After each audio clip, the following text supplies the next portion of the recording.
អ្នកទាំងអស់គ្នាបាទថ្ងៃនេះខ្ញុំធ្វើការបង្ហាញអ្នកទាំងអស់គ្នាអំពីរបៀបនៃការចុះឈ្មោះចូលប្រើកម្មវិធី eSchool Cambodia អូខេអញ្ចឹងឥឡូវនេះគឺយើងធ្វើការចូលទៅបើកកម្មវិធី eSchool Cambodia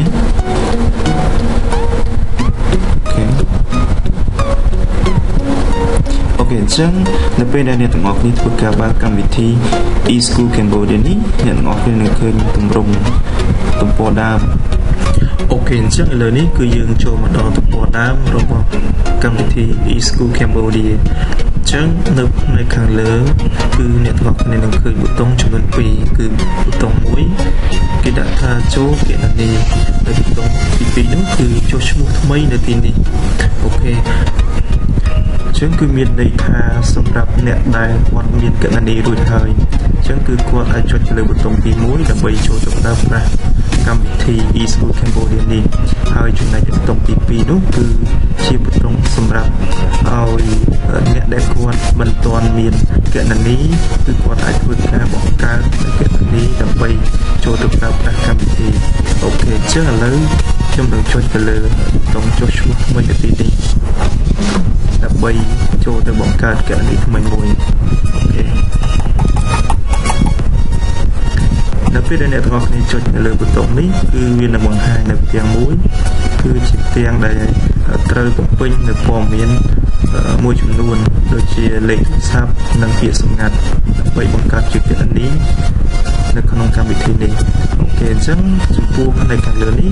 អ្នកទាំងអស់គ្នាត្រូវបំពេញលេខទូរស័ព្ទអូខេអញ្ចឹងលេខទូរស័ព្ទខ្ញុំឧទាហរណ៍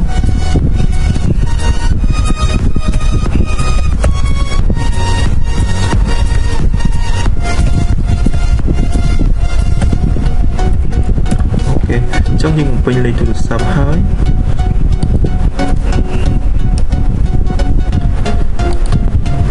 អូខេអញ្ចឹងឥឡូវនេះគឺយើងធ្វើការបំពេញនៅលេខសម្ងាត់អូខេ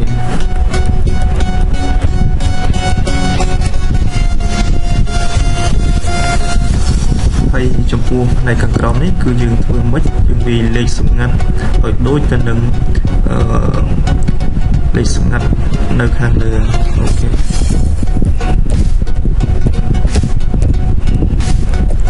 ចំពោះលេខសម្ងាត់នេះគឺជាលេខមួយដែលអ្នកទាំងអស់ត្រូវតែចូលចាំ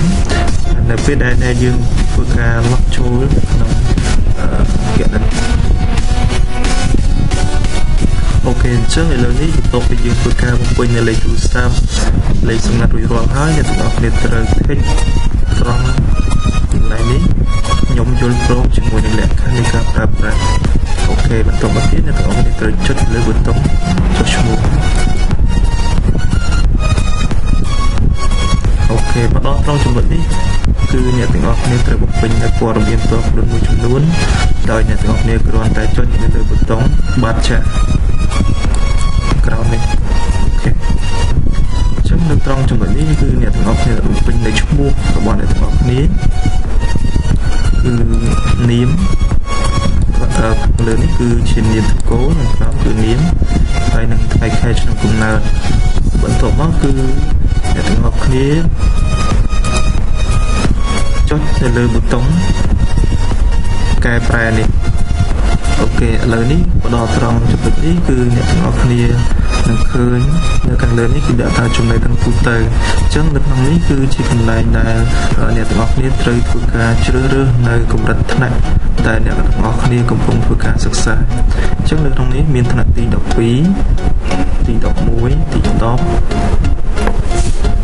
ចឹងឥឡូវខ្ញុំនឹងធ្វើការជ្រើសរើសថ្នាក់មួយដើម្បីធ្វើការសិក្សាខ្ញុំជ្រើសរើសយកថ្នាក់ទី11អូខេឥឡូវខ្ញុំចុចទៅលើថ្នាក់ទី10អូខេអញ្ចឹងបន្ទាប់ពីយើងធ្វើការចុចនៅលើថ្នាក់ដែលយើងកំពុងសិក្សារួចកម្មវិធីនេះនឹងចេញផ្ទាំងមកបែបនេះ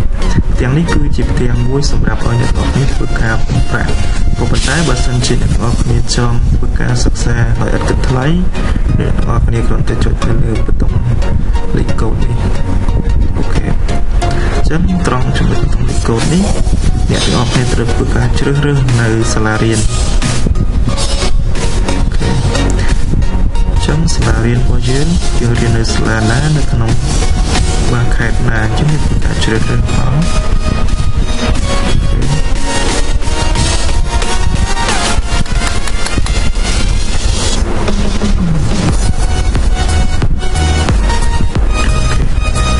ចឹង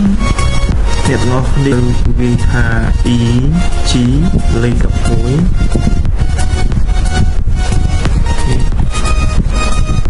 E G លេខ11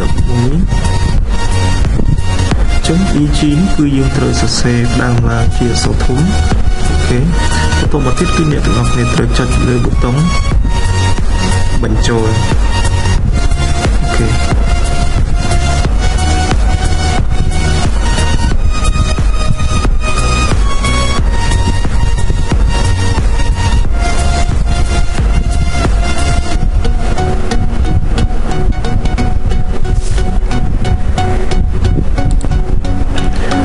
អញ្ចឹងឥឡូវនេះការចុះឈ្មោះរបស់យើងគឺរួចរាល់ហើយ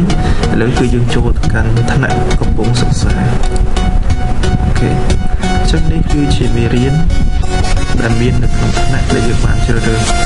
អូខេអញ្ចឹងឥឡូវឧទាហរណ៍ថាយើងចង់ចូលទៅមើលមេរៀននៅក្នុងថ្នាក់ទី11នេះអញ្ចឹងយើងចុចលើថ្នាក់ទី11អូខេចាំយើងធ្វើការជ្រើសរើសមុខវិជ្ជាណាមួយដែលយើងចង់សិក្សាឥឡូវទីខ្ញុំជ្រើសរើសយកលោកគ្រូជ័យថាវី